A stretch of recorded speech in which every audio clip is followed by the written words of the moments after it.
না, পরিবার কেন্দ্রিক গল্পের ক্ষেত্রে যদি বলতে চাই, আমি তো অভিনেতা হিসেবে এনজয় করি, আরও বেশি এনজয় করি দর্শক হিসেবে। যেটা আমাদের এখানে আসলে মিসিং ছিল, যে পরিবার, আমরা হচ্ছে এখানে কিছু এলিয়েন ফ্যামিলি দেখতাম। এটা কোথায় এক্সিস্ট করে, কোন সোসাইটিতে এক্সিস্ট করে আমি আসলে জানি না।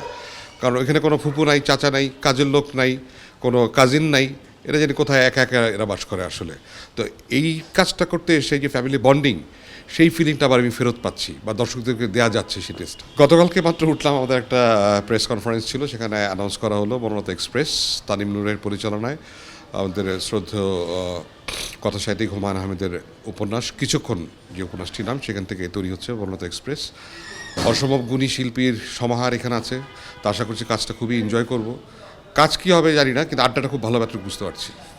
প্রত্যাশা তো অনেক বেশি, কারণ এক তো হচ্ছে হুমায়ুন আহমেদ স্যারের স্ক্রিপ্ট, তারপর যে তারিম নূরের মতো একজন গুণী নির্মাতাটাকে নির্মাণ করছেন, এই কম্বিনেশনটা যখন ঘটতে যাচ্ছে, আমি তো খুবই আশাবাদী ভালো একটা কিছু হবে।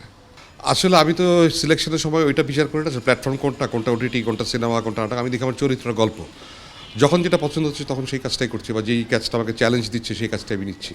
সামনে কাজ, সেটা আজকেই অ্যানাউন্স করলো ওরা। আমি প্রিন্স ছবিটির সাথে যুক্ত হয়েছি। সাকিব খানের যে সিনেমাটি, এটা সামনেই শুরু হতে যাচ্ছে শুটিং। এটা দেশের বাইরে এবং দেশে মিলিয়ে বেশ বড় আকারে, বড় আয়োজনে ছবিটা হতে যাচ্ছে, এবং আশা করছি খুবই একটি ভালো একটি কাজ হতে যাচ্ছে।